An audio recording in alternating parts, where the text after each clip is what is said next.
pelo Ayrton Lucas, o Tite, Adenor Bach, o novo técnico da equipe do Flamengo, Adenor Bach.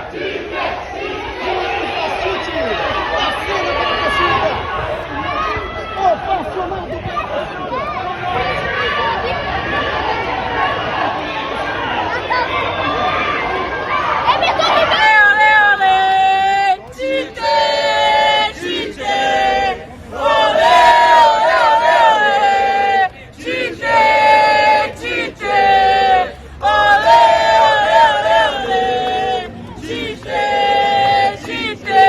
Mãe não é Flamengo?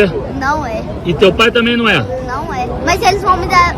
Mas meu pai vai me levar no jogo. É mesmo? E eles torcem pra que time? Pode falar, não tem problema. Eles torcem pro Cruzeiro. Torce pro Cruzeiro? E vocês acham que eles vão ficar felizes amanhã? Vão? Porque eles me apoiam muito. Ah, agora tá. Fala, nação rubro-negra, vocês viram ali, né? O que atrai os jogadores, o que atrai os técnicos. É isso, galera. Em qualquer lugar do Brasil que a gente chega, a gente consegue levar uma multidão e muita emoção carregado com a torcida. Então, bem legal essas reportagens do Fred Gomes.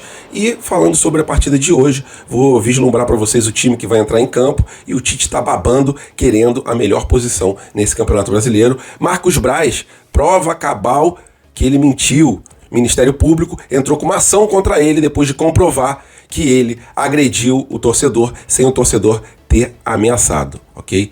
Falando sobre Landim e CBF, os dois estão unidos para o Flamengo conseguir jogar Flamengo versus Bragantino no estádio do Maracanã. E falando sobre uma joia rubro-negra, Douglas Telles assina ali o seu primeiro contrato e um valor de quase R$500 bilhão de multa. Essas e outras vocês encontram agora na Fla Geral TV. Mas antes disso, por favor, deixe o seu like, tem ajudado muito a Fla Geral, e quanto mais like você dá, o YouTube entende que o conteúdo é relevante e distribui para o maior número de pessoas possíveis. E agora vamos para as notícias, que é o que interessa. Isso aqui é Flamengo! E falando sobre o Marcos Braz, né? Marcos Braz, que tinha chamado uma coletiva, falou que o torcedor que ele agrediu ameaçou a ele, ameaçou a filha dele. O Marcos Braz falou, ó, quando tiver ali a prova nas câmeras, vocês vão ver que eu falei a verdade, que esse torcedor me ameaçou a minha filha, e aí eu não consegui me conter. Mas galera, o Braz corre sim um risco ali de perda de mandato em relação à sua parte política. E isso porque as imagens comprovaram que o torcedor estava certo, que em nenhum momento o torcedor ameaçou o Marcos Braz, ameaçou a filha do Marcos Braz. O torcedor estava de costas e o Marcos Braz, na covardia, agrediu o torcedor. Pelo menos é o que mostra as imagens. E abrindo aspas para a advogada do Leandro Campos, torcedor agredido, vamos ver aqui o que ela falou. A manifestação do Ministério Público fora extremamente justa e coerente, e além de um depoimento totalmente contraditório dado pelo Marcos Braz. Não consta nos autos os elementos probatórios em relação ao crime de ameaça imputado ao Leandro, restando apenas as alegações inverídicas do dirigente.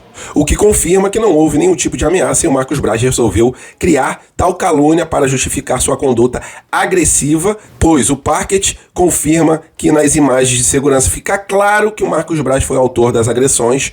E por fim ressalto que o Leandro em nenhum momento ameaçou e ofereceu qualquer tipo de perigo à integridade do dirigente e de qualquer membro da sua família. Bem difícil, né? Pra que o Marcos Braz então vai chamar uma coletiva para falar uma mentira, já que tinham câmeras? Bem difícil a situação dele, né? Agrediu sim, pelas costas, com soco e até mordida. Então, muito provavelmente, o Marcos Braz vai perder essa ação na justiça. O torcedor com certeza vai ganhar algum tipo de indenização. Só que em relação ao que muitos torcedores estão perguntando, se corre o risco do Marcos Braz ser preso depois da divulgação aí do laudo técnico da polícia, afirmando que o Marcos Braz estava errado nessa situação e que o torcedor não ameaçou ninguém e foi agredido covardemente, não corre esse risco de ser preso. Pode ser que ele receba uma multa, converta ali em uma ação social, né, doação de cesta básica, e com certeza, galera, ele vai perder um dinheiro para esse torcedor. Vamos ver qual vai ser a atitude do Landim. Landim que já falou que mantém o Marcos Braz até o final do mandato, mas com essas novas informações pode ser que a situação mude de figura. Queria muito saber a sua opinião. O que vocês acharam desse laudo, né? Comprovando ali que o Marcos Braz, ele não contou a verdade na hora da sua coletiva no Ninho do Urubu para se defender de algo indefensável que ele fez.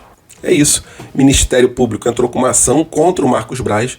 Vamos ver no que isso vai se desenrolar. Eu queria muito saber a sua opinião. Coloca ela aqui nos comentários. E na ação rubro-negra hoje, às 7 horas da noite, o Flamengo vai enfrentar o Cruzeiro. Cruzeiro que nos últimos 12 jogos venceu apenas um.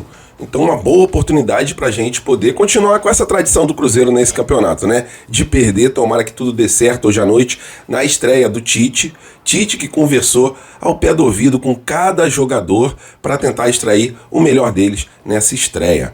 Flamengo deve ir a campo com uma escalação que a gente já conhece muito bem, né? Apenas com uma mudança ali na zaga rubro-negra e no meio de campo, como o Arrascaeta não tem condições de já iniciar o jogo, quem deve entrar no lugar dele é o Thiago Maia, né? O Flamengo vai ficar um pouco mais defensivo. Everton Ribeiro vai estar nesse time, mas a gente não tem certeza se ele vai fazer a função do Arrascaeta ou se ele vai jogar aberto pela direita. Até porque a gente vai ter o Gerson pode jogar um pouquinho mais na frente.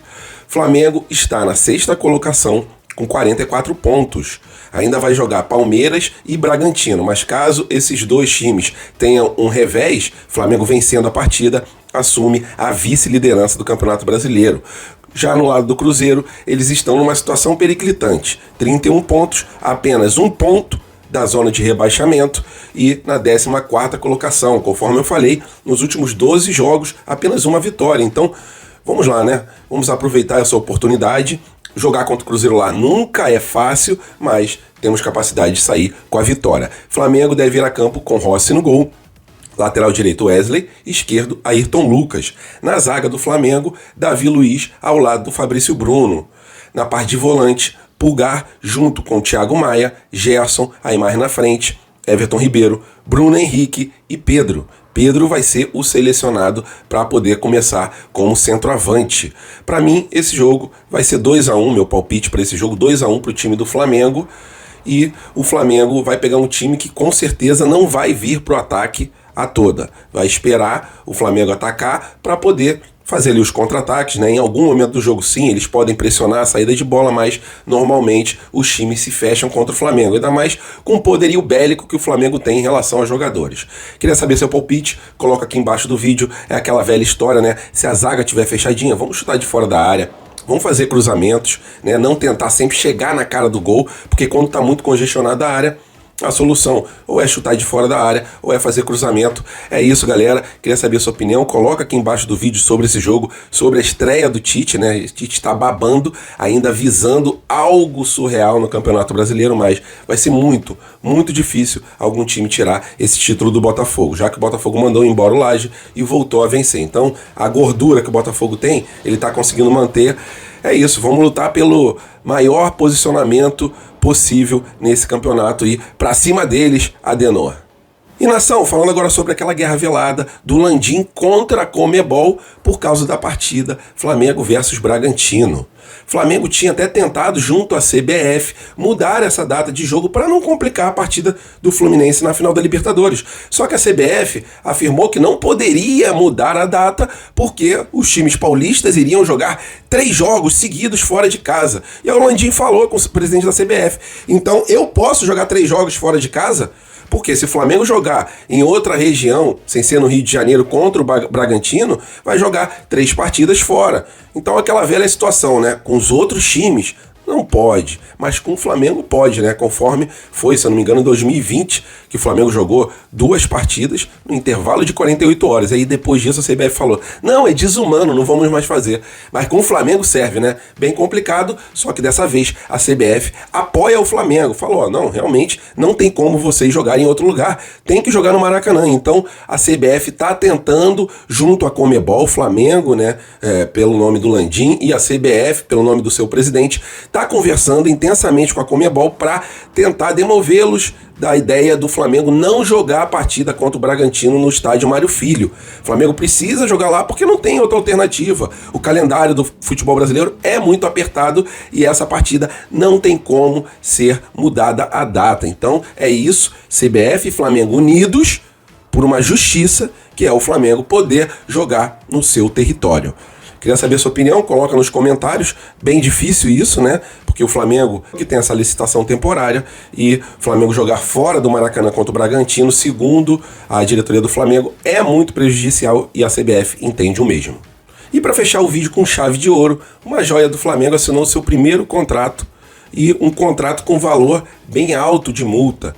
Douglas Telles, atacante do Mengão, que na última temporada fez 29 partidas, marcou 12 gols e deu 4 assistências.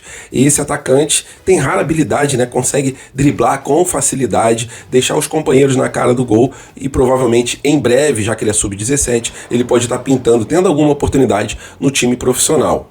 O contrato assinado por ele prevê uma multa de mais ou menos 90 milhões de euros, que dá mais de 480 milhões de reais, quase meio bilhão de reais por esse atacante. Só que a gente sabe que a prática do Flamengo não é de vender os jogadores da base pelo preço cheio de multa, até porque nenhum clube europeu paga isso. Quando eles pagam esse valor alto é quando o jogador já deu certo na Europa. Só que é uma forma também do Flamengo se proteger. Caso ele estoure de uma maneira assim incrível, o Flamengo pelo menos está respaldado com a multa. Mas chegando uma proposta ali geralmente de 20 milhões de euros, 15 milhões, o Flamengo geralmente negocia o jogador. Tomara que a gente tenha a oportunidade de ver ele jogar no profissional. Boa sorte, Douglas Telles.